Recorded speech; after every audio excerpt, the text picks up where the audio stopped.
Throughout the centuries, mankind has searched for answers to questions such as, why are we here? What is the nature of God and the world around us? And is there life after death? But perhaps the ultimate of all such questions relates to our own eternal reality.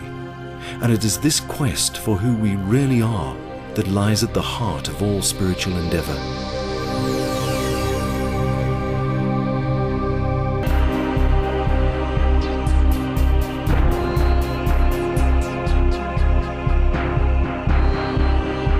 India, the world's 6th largest country with more than 1 billion inhabitants, an enchanting land filled with great vestiges of divine inspiration. It's here that sages and philosophers like Adi Shankaracharya, Swami Vivekananda and the poet Saint Kabir have delved deep into this mystery called life. Proponents of the Hindu philosophy of Advaita, they held that our real nature is divine. God is our innermost self, an underlying reality that exists in every being. The basic teaching is that we should awaken ourselves from the mistaken belief that we exist as separate individuals.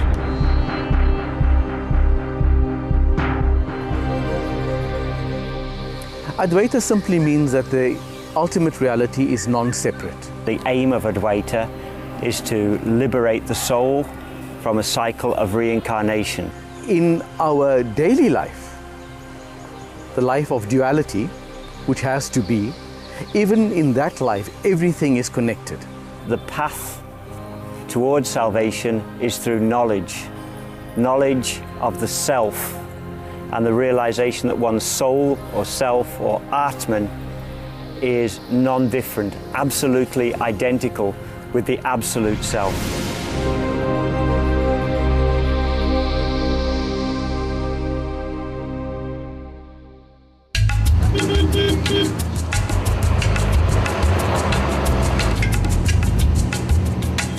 To better understand the philosophy, we set off on an adventure that led us to the teachings of 3 revered saints of this ancient and mystical land.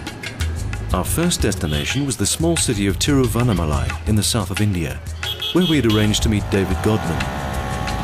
David is regarded as the foremost contemporary author on the lives of some of India's famous mystics, including the great sage Ramana Maharishi. I first heard about Ramana probably in 1974 when I picked up a book in my college bookstore in England. I devoured it in an afternoon, and I have to say the effect of reading that book was to completely silence my mind. Up till that point I'd been a voracious reader of spiritual books, philosophical texts. I had an insatiable curiosity to find things out. And what was different with this text is that it didn't provide any answers. It simply pulled the rug out completely from under the whole questioning edifice. David's first encounter with the teachings of Ramana Maharishi was so profound that he was irresistibly drawn to India.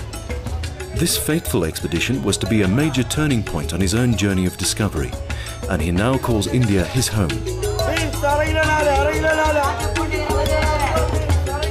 Starting out as a librarian at Maharishi's spiritual center in Tiruvannamalai, David has dedicated his life to authoring meticulously researched books on the saint. Ramana Maharshi is probably the most distinguished and widely respected Hindu saint of the last 100 years. Ramana was renowned for the direct method of self-inquiry that he taught. He said that we exist as the supreme self at all times, and that we need only awaken to this reality by seeking the true source of abiding happiness, our own inner self. Ramana's insights have provided answers to seekers all over the world, but what was the story that led the Maharishi to these eternal truths? Venkataraman, later to be known to the world as Bhagwan Sri Ramana Maharishi, was born in 1879 in a small town near Madurai in South India on a day sacred to the Hindu god Shiva. His parents were renowned for being both charitable and intensely devoted to God. While there was nothing particularly distinctive about his early years, he had a remarkable spiritual awakening at the age of 16. Sitting in a small room in his uncle's house, the thought occurred to him that he was about to die. The feeling of impending death did not unnerve the young boy. Instead, it culminated in a spontaneous inquiry, during which Ramana recognized his true nature as immortal spirit. Losing all interest in his former life, the young sage decided to leave home. He wrote a brief note to his family and secretly embarked on a journey to the holy pilgrimage site of Arunachala.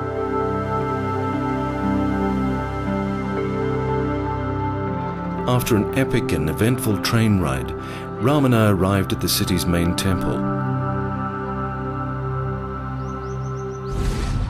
Although it was closed at the time, all the doors are said to have miraculously opened as the sage made his way to the innermost shrine. The temple became the first place of residence for Ramana. Here, he sat for long periods of time, deeply absorbed in the bliss of the self.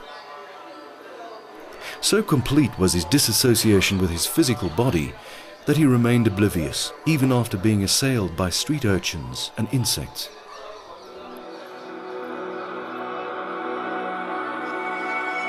In 1899, Ramana moved up the hill to Virupaksha cave, which was to be his home for the next 16 years. His silent radiance inevitably drew a small group of devotees to him, and he soon acquired the reputation of a sage. Shortly after being joined by his mother in 1914, Ramana moved further up the hill to Skandashram, a larger site built by one of his disciples. When his mother passed away in 1922, Bhagwan made his final move to the foot of the Arunachala mountain, where his mother had been laid to rest.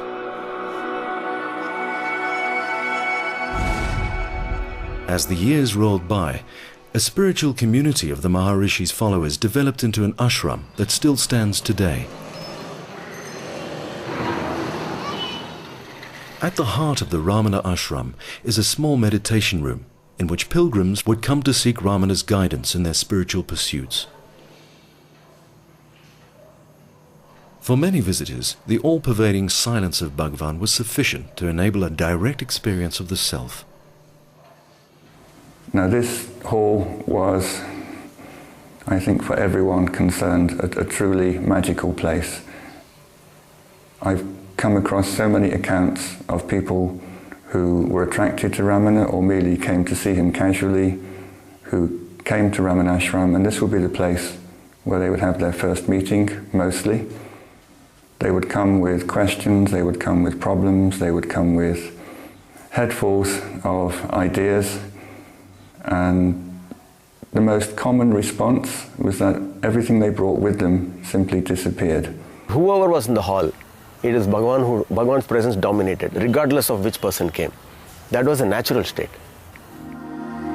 The passage of time has done little to diminish the Maharishi's transformative energy, which is still tangibly felt by devotees today. I stood before that couch where he used to sit, and then I have found my Guru.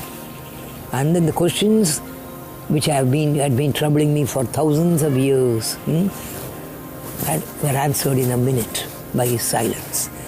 Why, how, I can't say, because Bhagavan is basically an inner Guru. For those seekers who were unable to grasp the Maharishi's silent teachings, he recommended a simple method of self-inquiry, whereby attention is continually brought to the feeling of I within. Ramana said, "I exist is the only permanent self-evident experience of everyone. Nothing else is so self-evident as I am. It is only by diving deep into the spiritual heart that we can find the unconditional peace and bliss of the self."